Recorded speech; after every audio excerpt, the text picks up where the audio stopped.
And so joining me now is Chief Capitol Hill correspondent Ryan Nobles, Senior White House correspondent Gabe Gutierrez, and National Law Enforcement and Intelligence correspondent Tom Winter. All of these gentlemen have been working this from different angles. And Ryan, let me start with you. So this bill moves from that overwhelming vote in the House over to the Senate. Schumer says he will attempt to pass it by what we know in the parlance of the Hill is UC, unanimous consent. What do you think will happen if that succeeds? Is that expected? It seems as though it's on a fast track to do something along those lines, Kelly. The form and fashion in which it passes the Senate, I think, is still to be determined.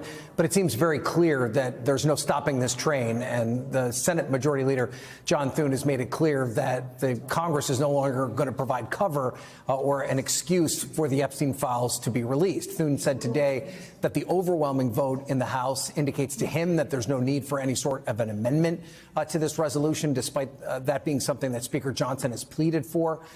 Right now, the only question is how quickly they could get this done. And it seems that Thune wants it out of his way and out of his hair as soon as possible.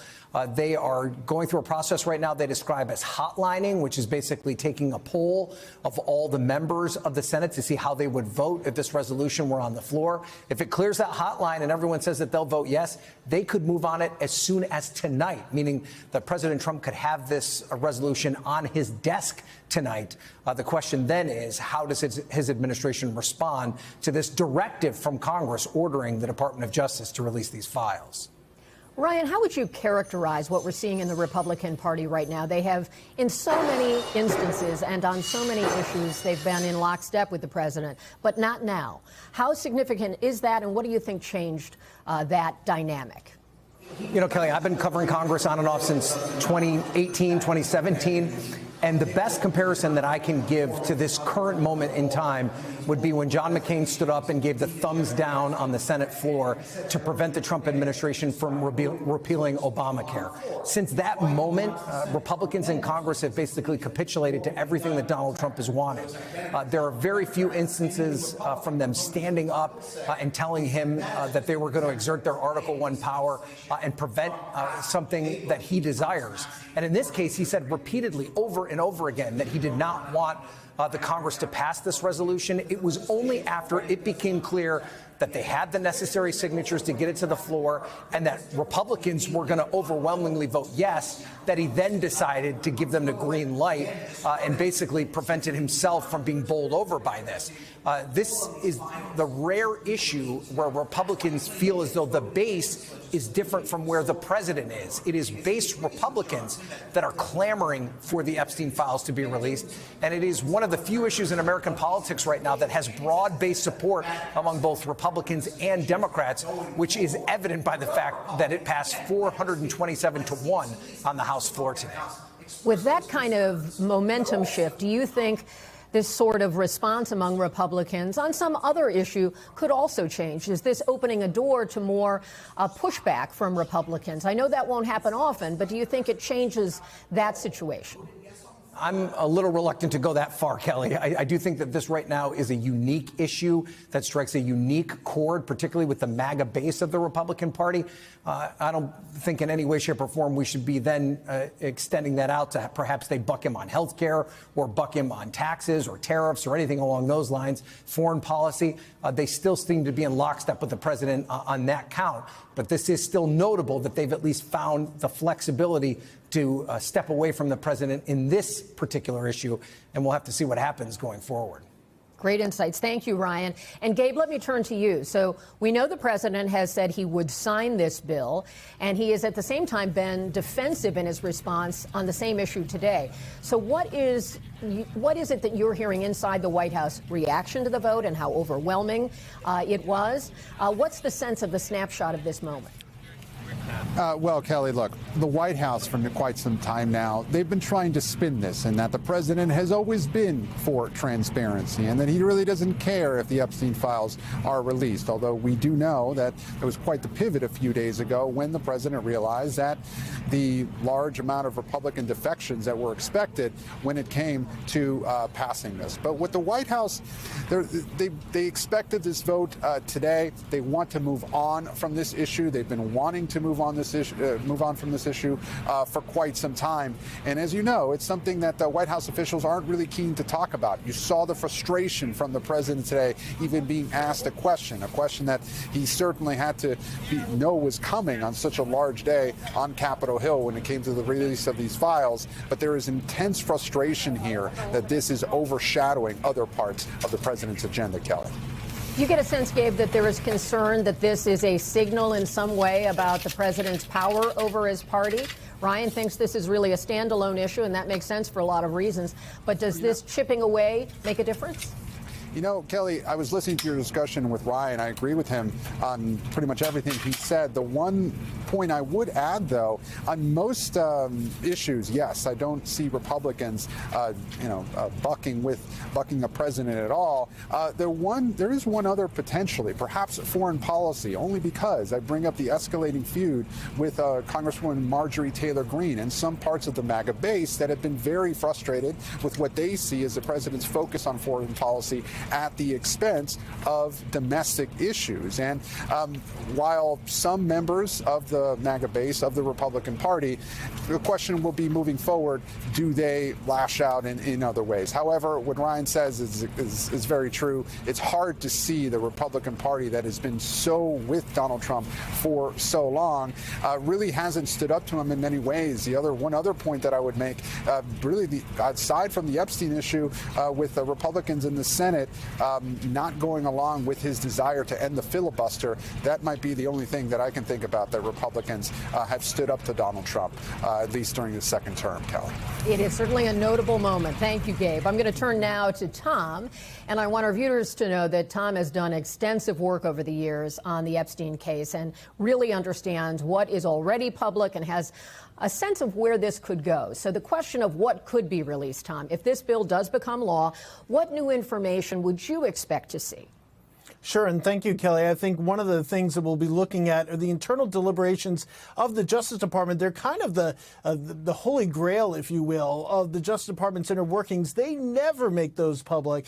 There's attorney-client privilege. There's other privileges they seek to use to kind of cover all of that. And so the fact that we might see the internal deliberations would be interesting. We should point out that the Office of Professional Responsibility, OPR, did an investigation into the non-prosecution agreement, commonly referred to by a lot of members of Congress and the public as the sweetheart deal that Jeffrey Epstein got. That particular instance we have seen some messages from. Some of the other things here you're looking at on screen, the FBI interview summaries, any sort of leads that didn't result in anything, any sort of emails or text messages. I'm just struck by, as I read the copy of the bill, really all communications, memoranda, directives, logs, or metadata concerning the destruction, deletion, alteration, misplacement, or concealment of documents. That's interesting. They're also asking for the medical examiner reports on Epstein's death. That's not surprising. We've already seen a lot of that, just so we're all clear. So a lot of things that they're asking for here, Kelly, we have seen in the course of this bill, but certainly some of those internal deliberations could be interesting. Ultimately, though, it gets back to what you led the show, that memo that says there's no uncharged third party where we have even enough information to open an investigation. It's hard to see how the Justice Department made that statement and then could find new information in the same file signed. How long do you think it would take for this volume of information to be ready for public review? And do you expect it to be to a committee and redactions and those kinds of things? Are we still expecting that? Sure. So if this was Wheel of Fortune, this would be the point, Kelly, where I would want to be buying an asterisk or many of them. As it spells out, says the justice, upon the bill's enactment, turn over these documents within 30 days and has to do so in a searchable format. The Justice Department is not Amazon.com or some other e-retailer. The web is not its strong suit, and this goes for all the administrations since I've been covering them or so. So that's going to be a challenge in and of itself. But there's also a line in the bill that says, look, if there's an ongoing investigation, those materials can be as well. And you pointed out, Kelly, there's now an ongoing investigation per the Attorney General. So would that delay files from being made public? Any redactions will be included in a report to Congress. One development that is an aside to that. The president had named some prominent Democrats and notable figures, including the former president of Harvard, former Treasury Secretary Larry Summers. And he has now come out publicly and acknowledged that his interactions on email, which were made public recently with Epstein, were an error in judgment. How do you think something like that, sort of it's not a criminal offense, but it is part of the public relations and really public humiliation that can be associated with all things Epstein?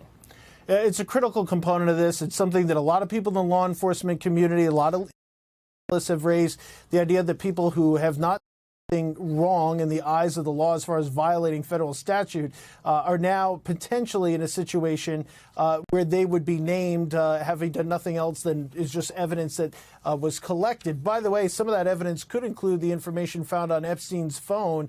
If that's not tied up in the grand jury process, could his text messages and his new contact list, remember the one we have goes back to about 2005, 2006 time period, who has he been communicating with recently? I think that's going to be something interesting. It will probably raise a lot of the potential headline risk, as the PR people call it, for a lot of third parties, similar to Larry Summers. Kelly. Thank you, Tom. Appreciate all your expertise here. And joining us now is NBC News senior Washington correspondent Hallie Jackson. And Hallie, I know you've been in touch with a lot of the survivors. You've been telling their stories. Message to politicians, those who have been advocating for this kind of moment for years. What does this mean to them? So much, Kelly. I mean, the idea that they felt like this was perhaps impossible, or at least they were told it was impossible. Having, covered Capitol Hill, that these so-called discharge petitions, the kind of mechanism used to get to this point today, is really a long shot, right? And now you have this bill that is one step closer to becoming law after that really overwhelming vote. And so you've seen many of these survivors, and you're looking here at the rally earlier today. I was there, each of them stepping forward, reading. That's the family of Virginia, one of the most prominent Jeffrey Epstein accusers, talking about what this means to them in their fight for transparency and accountability. And they really want this to move forward. They want to see these files released. They want the Senate to act. They want the president to sign this into law, as he said he would. Right after this event, I caught up with Liz Stein, who is an Epstein abuse survivor. And I want to play what she told me about all of this. Listen. How are you thinking about the road ahead for you and for the other survivors? I think that today is a really good starting point for us all. We have been relentless in speaking out about this, and this is not going to stop just because we're getting a vote from the House today. We know that we have a long road ahead of us, and we're prepared to ride it out. We've waited so long for this, and we've been so patient, and we know that we're going to have to be patient for a while longer, but it feels really good to see finally something happen. And Kelly, I think that's really important, what you heard from Stein there, this idea that, in her words, it is a starting point. It is in some ways, and I've talked about this with others as well, it's almost like a new beginning here. And they I think it's important to talk about, and some of these survivors talked about it. They're traveling to Washington, traveling around advocating for this on their own dime in these instances. They are doing this out of their own, personal time. Many of them have other jobs, of course, that they're taking time out to be here for. As you're taking a look at some of these images from the rally today, it, I think, speaks to how important and how personal this fight is for them. And I think the gratitude, too, that they have to the members of Congress who have supported them so far. Kel.